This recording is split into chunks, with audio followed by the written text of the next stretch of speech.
Finland पिछले कई सालों से लगातार दुनिया का सबसे खुशहाल देश चुना जा रहा है। यहाँ के लोग अपनी जिंदगी से बहुत संतुष्ट हैं। इस देश की आबादी 55 लाख है, लेकिन यहाँ पर 30 लाख से ज्यादा सौना मौजूद हैं। यहाँ के लोगों को भाप से नहाने का इतना शौक है कि हर घर और ऑफिस में आपको सोना जरूर मिल जाएगा। यहाँ की जेलें दुनिया की सबसे अलग जेलें हैं। कैदियों को खुली जेलों में रखा जाता है, जहां ना तो दीवारें होती हैं और ना ही कटीली तारें। यहाँ तक कि कैदी दिन में काम करने बाहर भी जा सकते हैं। दुनिया का पहला इंटरनेट ब्राउजर जिसमें फोटो और शब्द दोनों दिखते थे, उसे फिनलैंड के कुछ छात्रों ने ही बनाया था। उसका नाम था अर्विस। इसके अलावा जिस नोकिया फोन को पूरी दुनिया ने इस्तेमाल किया, वो भी फिनलैंड की ही देन है।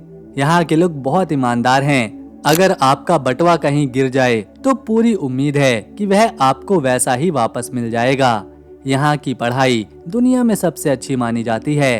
बच्चों को बहुत ही कम होमवर्क दिया जाता है और पूरी पढ़ाई बिल्कुल फ्री है। साल 2019 में फिनलैंड ने दुनिया को तब चौंका दिया था जब सना मारिन सिर्फ 34 साल की उम्र में देश की प्रधानमंत्री बनी थी।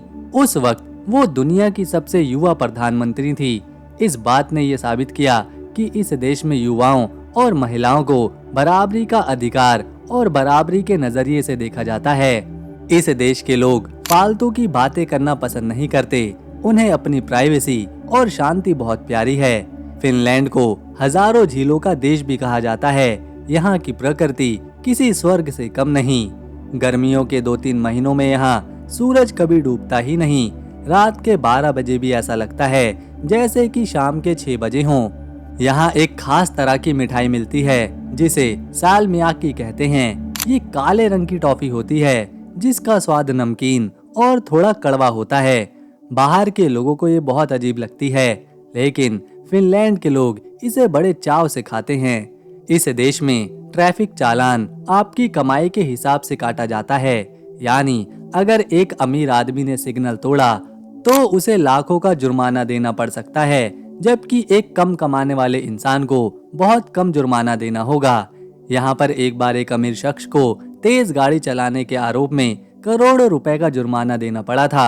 शायद आपको जानकर हैरानी होगी, लेकिन फिनलैंड के लोग दुनिया में सबसे ज्यादा दूध पीते हैं। यहाँ का हर इंसान साल भर में औसतन 130 लीटर से ज्यादा दूध पी जाता है। खाने की मेज पर आपको पानी से ज्यादा दूध के गिलास दिखाई देंगे। इस देश में साफ सफाई का एक अनोखा तरीका है। अगर आप कोल्ड ड्रिंक की खाली बोतल या कैन को फेंकने के बजाय सुपरमार्केट में लगी मशीनों में डालेंगे, तो मशीन आपको बदले में पैसे या फिर कूपन देगी। इससे लोग अपनी जरूरतों का सामान खरीदते हैं। इसी वजह से यहाँ की सड़कों पर आपको एक भी बोतल पड़ी हुई नहीं मिलेगी। भले ही फिनलैंड बहुत साफ और सुंदर है, लेकिन गर्मियों में यहाँ के जंगलों में जाना किसी चुनौती से कम नहीं। यहाँ मच्छरों की तादाद इतनी ज्यादा होती है कि लोग जाल वाली टोपियां पहनकर बाहर निकलते हैं। इतना ही नहीं, यहाँ तो मच्छर मारने का वर्ल्ड कंपटीशन भी किया जाता है, जहाँ देखा जाता है कि कौन इंसान एक तय समय में सबसे ज्यादा मच्छर मार पाएगा। इस देश में जब भी कोई बच्चा पैदा होने वाला होता है, तो वहाँ की सरकार हर माँ को एक बड़ा सा गिफ्ट बॉक्स भेजती है। इसमें बच्चे के कपड़े, बिस्तर, खिलौने और जरूरत का सारा सामान होता है। मजेदार बात यह है कि उस बॉक्स के नीचे एक गद्दा लगा होता है और बहुत से फिनिश बच्चे अपनी जिंदगी की पहली नींद उसी सरकारी डिब्बे में सोते हैं। जहां पूरी दुनिया कामयाबी का जश्न मनाती है, वहीं फिनलैंड में हर साल 13 अक्टूबर को डे ऑफ फेलियर मनाया जाता है। इसका मकसद ये है कि लोग अपनी गलतियों से डरे नहीं, बल्कि उनसे सीखें और उन पर खुलकर बात करें। वहाँ माना जाता है कि बिना फेल हुए कोई बड़ा काम किया ही नहीं जा सकता। आगे इस वीडियो में हम इस देश का भूगोल, आबादी, धर्म, इतिहास और कुछ बहुत ही सुंदर जगहों के बारे में जानेंगे। लेकिन उससे पहले आपका एक लाइक करना हमारी मेहनत को सफल बनाएगा। ये है बहुत ही सुंदर देश, शांत देश, फिनलैंड।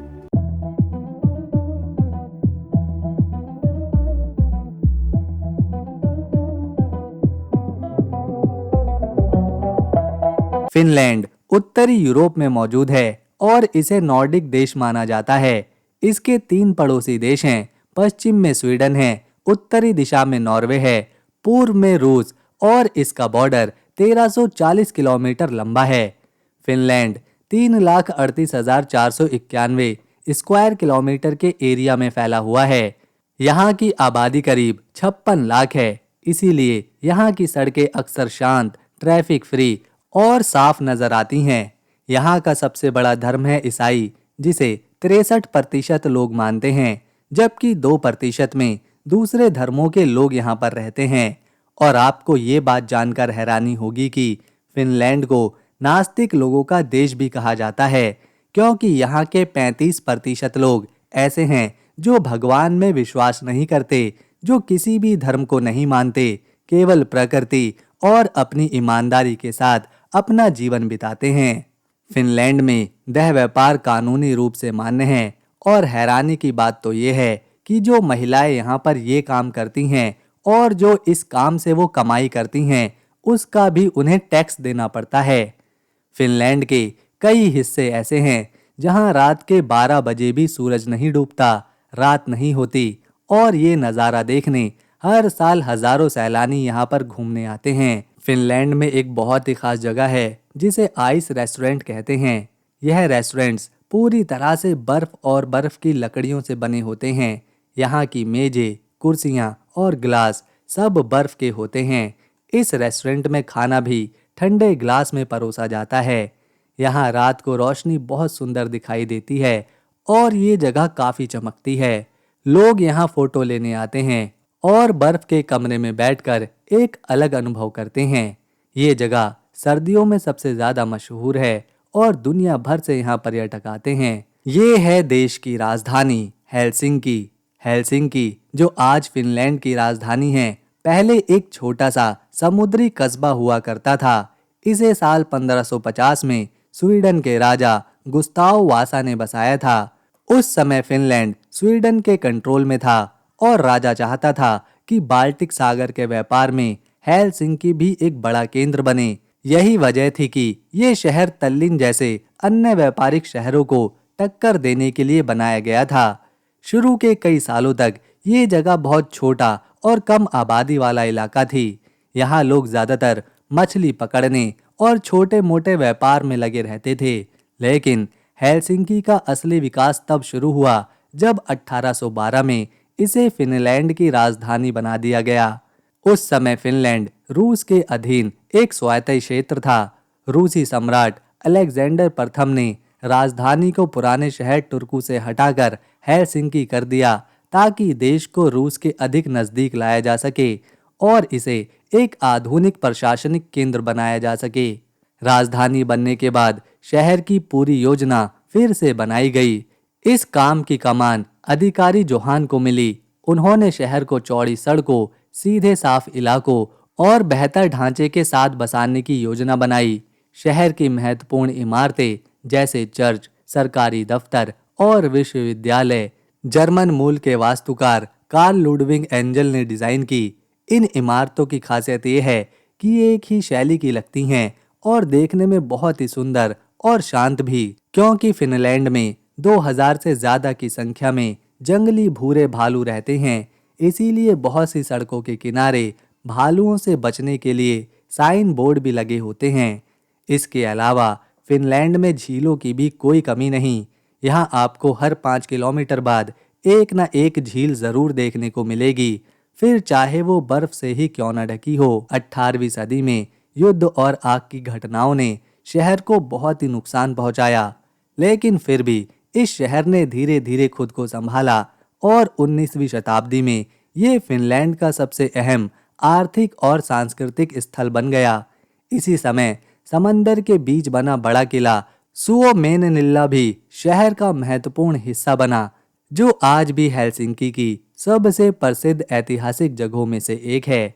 आज के समय में हेलसिंकी न सिर्फ फिनलैंड की राजनीतिक राजधानी है, बल्कि ये देश का सबसे बड़ा शैक्षणिक, सांस्कृतिक और व्यापारिक शहर भी है। हेलसिंकी के बंदरगाह भी बहुत ही महत्व रखते हैं, क्योंकि यहीं से देश का बड़ा हिस्सा अंतर्राष्ट्रीय व्यापार से जुड़ता है। शहर की सुंदर इमारतें, बड़े चौक, चर्च और समंदर के किनारे फैली साफ सुथरी जगह इसे बहुत ही खास बनाती हैं। इसके अलावा हेलसिंकी को डिज़ाइन और कला का भी शहर माना जाता है। साल 2012 में इसे वर्ल्ड डिज़ाइन कैपिटल का खिताब भी मिला था, जिससे इसकी पहचान पूरी दुनिया में और मजबूत हुई। जब फिनलैंड में कोई सैलानी घूमने जाता है तो उन्हें सलाह दी जाती है कि वो अकेले जंगल या बर्फीले पहाड़ों के पास ना जाएं। फिनलैंड एक छोटा लेकिन बहुत विकसित देश है। यहाँ की अर्थव्यवस्था में सबसे बड़ा हिस्सा उद्योग और सेवाओं का है। फिनलैंड अपना सामान और सेवाओं को दुनिया के बहुत से देशों में बेचता और खरीदता है। सबसे ज़्यादा व्यापार ये करता है यूरोपीय यूनियन के देशों के साथ। सबसे बड़े व्यापारिक साझेदारों में इसके जर्मनी, स्वीडन, नीदरलैंड और बेल्जियम जैसे देश शामिल हैं। ये देश मशीन, इलेक्ट्रॉनिक सामान, कंप्यूटर और मोबाइल फ़ोन मुख्य रूप से इन देशों को भेजता है। इसके अलावा कागज़ और लकड़ी से बने सामान भी कई देशों को निर्यात करता है। फिनलैंड में निर्यात और आयात दोनों ही बहुत व्यवस्थित हैं। देश की बंदरगाह व्यवस्था काफ़ी अच्छी है, जिससे सामान आसानी से समंदर के रास्ते भेजा और लाया जा सकता है। हेलसिंकी, टुर्कू और वांसा जैसे बंदरगाह फिनलैंड के व्यापार का मुख्य केंद्र हैं। फिनलैंड में पैसे के लिए यूरो का इस्तेमाल होता है और 1 यूरो 103 रुपए के बराबर है। ये है रोवानिमी, फिनलैंड का एक बहुत ही खूबसूरत और प्रसिद्ध शहर। ये शहर आर्कटिक सर्कल के पास मौजूद है और इसे अक्सर सेंटा क्लॉज की आधिकारिक जगह कहा जाता है। यहाँ सैलानी साल भर घूमने आते हैं, लेकिन सर्दियों में ये जगह बहुत ही खूबसूरत बन जाती है। रोवानेमी की बर्फीली सड़कों और चमकती रोशनी में घूमना एक खास अनुभव देता है।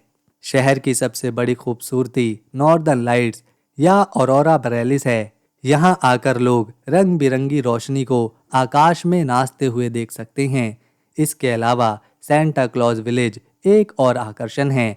यहाँ बच्चे और बड़े दोनों ही सेंटा क्लॉज से मिल सकते हैं और अपने लिए सुंदर यादगार चीजें ले सकते हैं। रोवानेमी में सैलानियों के लिए बहुत सारी गतिविधियां हैं, जैसे reindeer slide rides, husky safaris और स्नोमोबाइल टूर।